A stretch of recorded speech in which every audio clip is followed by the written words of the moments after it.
끌어당김의 법칙 하기 전에 이거 먼저 꼭 알아보세요. 내가 살아있어서 기쁘다는 삶은 어떻게 만들어 나갈 수 있을까요? 이는 바로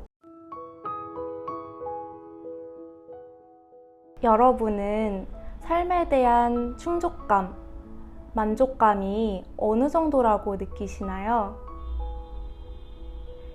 살아있어서 사는 삶을 살고 계신가요? 아니면 내일이 기대되는 삶을 살고 계신가요? 충족감이 있는 삶이란 대체 어떤 걸까요? 내가 나 자신을 어떤 상황에서나 응원하고 지지하는 삶. 내 주변 사람들이 내가 힘들거나 우울할 때 나의 든든한 안식처가 되어주는 삶. 내가 정말 보람차고 즐거운 일로 돈을 버는 삶.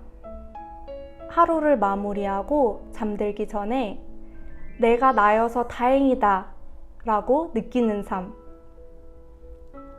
이렇게 충족감이 있는 삶은 내가 나의 힘과 주권을 되찾고 나 자신으로 존재해서 내가 진정으로 원하는 것을 알고 그에 맞게 삶을 만들어 나가는 삶입니다. 그런데 여러분도 느끼시나요? 우리는 불행에 익숙해진 삶을 살고 있습니다. 10대 때는 학교 열심히 다녀야 한다. 20대 때는 취업해야 된다. 30대 때는 결혼해야 된다. 40, 50대 때는 애들 잘 키워야 된다. 이렇듯 우리나라에서는 특히 행복한 삶, 성공적인 삶이라고 하는 게 획일화되어 있습니다. 그런데 정말로 성공한 삶은 내가 나의 삶에 만족하고 나 자신에 만족하는 그런 삶일 것입니다. 그렇지 않고 사회적 기준, 타인과의 비교, 외부의 시선에 의해 삶을 살아가게 될 때 우리는 늘 숙제와 태스크, 끊임없는 굴레에 살게 됩니다. 그렇다면 내가 살아있어서 기쁘다는 삶은 어떻게 만들어 나갈 수 있을까요? 이는 바로 나의 진실, 개인적 진실을 되찾을 때 가능합니다. 개인적 진실은 삶의 환희, 풍요, 행복, 자유, 자기사랑으로 가는 유일한 길입니다. 마치 우리의 삶을 캔버스라고 생각을 해볼게요. 개인적 진실은 이 비어있는 캔버스 안에 내가 어떤 그림을 그리고 싶고 이 그림을 어떠한 색상으로 칠하고 싶은지 알려주는 것입니다. 내가 캔버스에 그림을 그리기 전에 머릿속으로 완성하고 싶은 그림을 오랫동안 구상한 결과 내가 정말로 원하는 그림을 그리고 원하는 색깔로 이를 채운다면 얼마나 행복한 그림이 완성될까요? 그런데 개인적 진실은 내가 지금까지 살아온 방식, 적응한 방식으로 인해 잘 보이지 않을 때도 있어요. 캔버스 위에 사과가 그려져 있다면 나도 모르게 빨간색으로 색칠해야 될 것만 같은 것처럼요. 그런데 나만의 캔버스에 내가 그리는 사과가 꼭 빨간색일 필요가 있을까요? 개인적 진실은 때로는 다층적이고 다면적일 때도 있습니다. 마치 내가 색칠하고 싶은 사과가 반쪽은 빨간색, 반쪽은 초록색일 수도 있는 것처럼요. 때로는 지금 바로는 아예 보이지 않을 수도 있습니다. 이는 삶의 모든 영역에서 개인적 진실이 개별적으로 존재하기 때문에 지금 당장은 포장지에 쌓여 안 보이는 선물이라고 생각하시면 돼요. 이런 개인적 진실은 우리가 왜 알아야 될까요? 첫째, 개인적 진실은 단순한 자기 탐구 과정만은 아닙니다. 개인적 진실을 찾는 과정은 나의 삶에 명확성을 가져다 줘요. 내가 나의 중심이 잡혀 있고, 내가 원하는 게 무엇인지 알고, 내가 살고 싶은 곳이 어디인지 알고, 내가 친구하고 싶은 사람들, 가족으로 삼고 싶은 사람들이 어떤 사람인지 알기 때문에 삶의 명확한 방향성과 경로를 만들어줘요. 두 번째로, 개인적 진실은 나 자신을 능동적으로 사랑하는 과정입니다. 내가 어느 경우에나 나 자신의 편을 들어주고 응원해주고 나를 있는 그대로 받아들이되 내가 더 건강하게 앞으로 나갈 수 있는 방향을 제시해줘요. 이러한 개인적 진실을 찾는 결과 내 안에서 진실된 욕망을 만나고 그에 따라 삶을 만들어 나갈 수 있습니다. 마지막으로 개인적 진실은 나의 삶에 크고 작은 변화를 만들 수 있는 용기와 힘을 가져다 줘요. 내가 나의 진실에 오롯이 머물 때 저절로 용기와 내 안에 작지만 선명한 목소리가 들리면서 그 변화를 만들 수밖에 없게 됩니다. 이렇게 내가 나로 존재할 수 있고 내가 행복한 삶을 만들 수 있는 힘을 가져다 주는 개인적 진실을 어떻게 찾을 수 있을까요? 그 구체적인 방법을 말씀드리겠습니다. 첫째, 나의 욕망을 탐구하고 그에 솔직해진다. 욕망 하면 어떤 느낌이 먼저 떠오르시나요? 다소 부정적이라는 느낌? 추구하면 안 될 것 같은 느낌? 이기적인 사람이 될 것 같은 느낌이 들 수 있어요.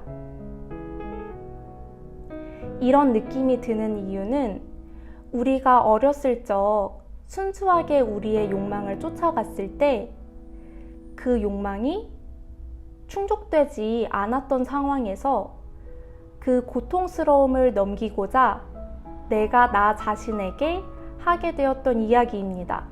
또한 가족 내에서 부모가 아이의 욕망을 실현해 줄 수 없는 상황에 자신도 모르게 아이의 욕망을 부정하면서 너는 그걸 추구하면 안 돼.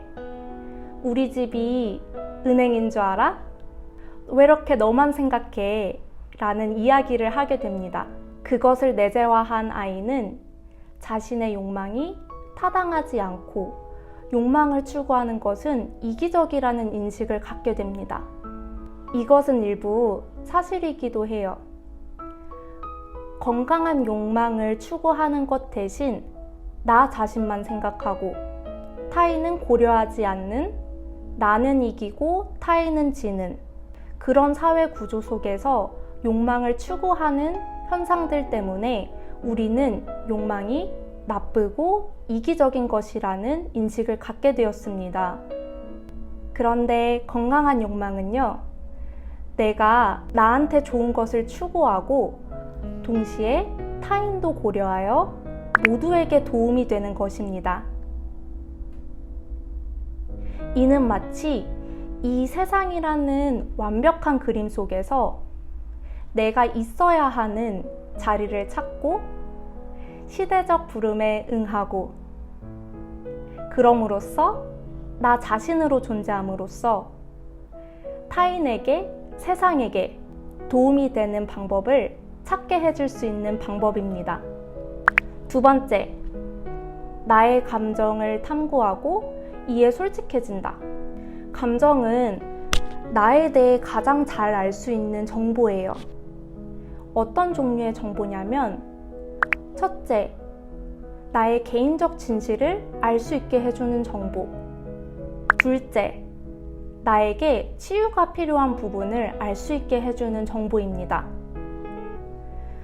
우리가 긍정적 감정, 부정적 감정으로 나누는데요. 이 부정적 감정을 신체에 있는 통증으로 비유해 볼게요. 우리가 매일매일 조깅을 하는 사람이라고 해볼게요.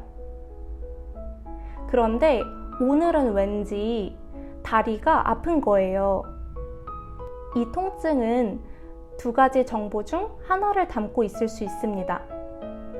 첫 번째로는 이 통증의 원인이 내가 이번 주에 42km 마라톤을 뛰어서 생긴 통증일 수 있어요. 이 경우에 나를 위한 방법, 나 자신을 사랑하는 방법은, 그리고 나의 개인적 진실은 오늘은 조깅을 쉬고 다리가 시원할 수 있도록 마사지를 하거나 파스를 붙이거나 족욕을 하는 방법일 거예요. 그리고 두 번째 가능한 정보는요. 내가 사실은 마라톤을 하다가 발목을 살짝 접질렀던 거예요. 나도 모르게. 만약 맞다면 이 통증은 나에게 병원에 가서 치료를 받는 게 좋겠다는 정보를 담고 있을 수 있어요. 첫 번째 정보든 두 번째 정보든 나에게 도움이 되는 정보이고, 이러한 정보는 내가 너무 타당하고 유효한 걸로 여길 때 접근할 수 있어요. 긍정적 감정의 경우에 사람마다 생각해 보시면 언제 즐거울 때가 모두 다 달라요. 누구는 사진을 찍을 때 즐거워하고, 누구는 글을 쓸 때 즐거워하고, 누구는 촬영을 할 때 즐거워해요. 이렇듯 긍정적인 감정이 갖고 있는 정보는 그 사람이 어떤 걸 할 때 가장 행복한지, 어떤 걸 할 때 가장 잘할 수 있는지와 같은 정보를 담고 있어요. 긍정적인 감정이든 부정적인 감정이든 우리 자신의 진실을 알게 해줄 수 있는 가장 좋은 방법이에요. 셋째, 나의 결핍을 인정하고 소화한다. 우리는 결핍을 부정적으로 인식하는 경우가 많아요. 그런데 사실 결핍은 소화되지 않을 때는 트라우마로 남지만 잘 소화되면 나의 삶의 소명을 찾을 수 있습니다. 예를 들어 볼게요. 한평생 외모 강박을 갖고 있는 사람이 있다고 해볼게요.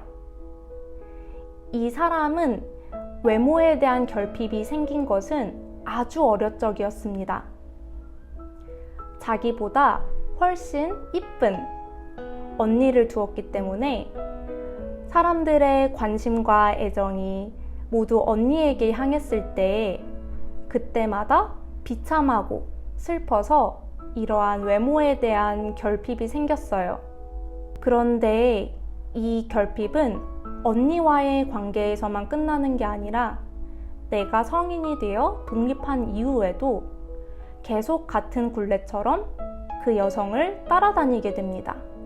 이 결핍을 인정하지 않을 때 이 여성은 나도 모르게 그 결핍을 가리고자 건강하지 않은 선택으로 그 결핍을 채우려고 할 것입니다.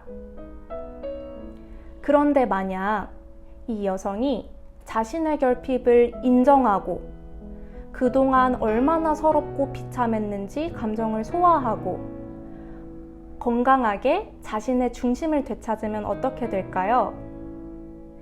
아마도 자기에게 건강한 방식으로 자신의 외모를 꾸밀 수 있는 방법을 찾을 수 있을 것 같아요. 그 과정에서 사실 나의 이목구비도 참 예쁘고 사랑스럽구나 라는 자기 수용을 경험하게 되고, 어떻게 내 이목구비가 장점이 더 부각될 수 있는지 연구해서 아름다움을 건강하게 추구할 수 있게 될 것입니다. 그 결과 단순히 자신만의 아름다움을 추구하는 게 아니라 주변 사람들의 외모의 장점을 찾아 그것을 더 극대화할 수 있는 방법을 너무나도 쉽게 알 수 있을 거예요. 이러한 자신의 재능으로 어떠한 사업을 차릴 수도 있겠죠. 평생을 연구하고 평생을 고민해왔던 분야이기 때문에 그 누구보다 더 빨리 전문가가 될 수 있을 것입니다. 넷째, 나의 경계선을 탐구하고 이에 맞게 행동한다. 경계선이라는 것은 단어 때문에 나와 남을 분리하는 것처럼 인식될 수 있지만 사실 경계선은 내가 나로 존재할 수 있는 힘이에요. 우리는 모두 연결되어 있지만 개별적인 존재로서 개개인의 독특하고 고유한 시각, 영역, 신체가 있습니다. 이 경계선을 지키는 것은 단순히 내가 건강한 나로서 존재하는 것일 뿐이에요. 내가 나에게 건강하지 않을 때 아니오라고 이야기하고 내가 맞지 않는 갈등 해결 방식이 있을 때 잠시 건강한 거리를 갖고 내가 더 이상 원치 않는 일이 있을 때 그것을 하지 않는 것, 이 모두 건강한 경계선입니다. 건강한 경계선이 있을 때 타인과 나를 분리하지 않고 건강하게 서로의 다름을 인정하고 그 위에서 어떻게 우리가 여전히 연결될 수 있는지 찾을 수 있게 돼요. 그런데 경계선은 내가 나로서 존재하는 것이기 때문에 개개인이 자신의 잠재력을 발휘할 수 있는 지름길이 돼요. 다섯 번째, 나의 현재를 받아들이고 그 위에 방향성을 설정한다. 내가 지금 오랜 연애를 끝나고 회사에서도 내가 원치 않는 상황으로 인해 나왔다고 해볼게요. 이때 긍정적으로 생각해야지, 무너지면 안 돼, 확언을 해야 돼 와 같은 어떤 진실의 일부만으로 내가 나의 진실된 현실을 부정하고 살아간다고 해볼게요. 과연 이 사람은 행복할까요? 아마도 일시적으로 행복을 되찾을 수는 있겠지만 그 안에 쌓여있는 고통은 점점 커지고 언젠가는 폭발할 수도 있습니다. 왜냐면 내 안에 타당한 고통스러워하는 나 자신을 밀어내고 있기 때문이에요. 그런데 이 사람이 자신의 진실의 전부, 나 긍정적으로 생각하고 싶어. 그런데 사실 지금 너무 힘들고 슬프고 막막해 라는 이 두 가지 진실을 온전히 받아들이면요, 그 위에 건강한 방향성을 설정할 수 있게 됩니다.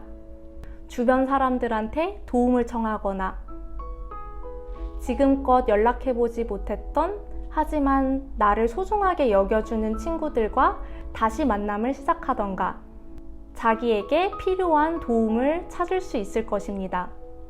이렇게 나의 현실을 온전히 받아들이고 그 위에 만들어가는 방향성으로 인해 충분히 상처가 치유되고 소화되고 그 이후에 훨씬 단단해진 나 자신으로 새로운 일자리를 찾아볼 수도 있고 새로운 만남, 새로운 연애를 시작할 수도 있게 될 것입니다. 이렇게 개인적 진실을 찾는 방법에 대해 말씀드렸는데요. 이러한 개인적 진실은 나의 삶의 모든 선택의 순간에 적용해보고 찾고 그 위에 행동할 수 있습니다. 그때 내 안에서 저절로 솟아나는 용기, 나 자신에 대한 확신, 그리고 그를 응원하는 듯한 세상을 만나실 수 있을 거예요. 삶은 여러분의 도화지입니다.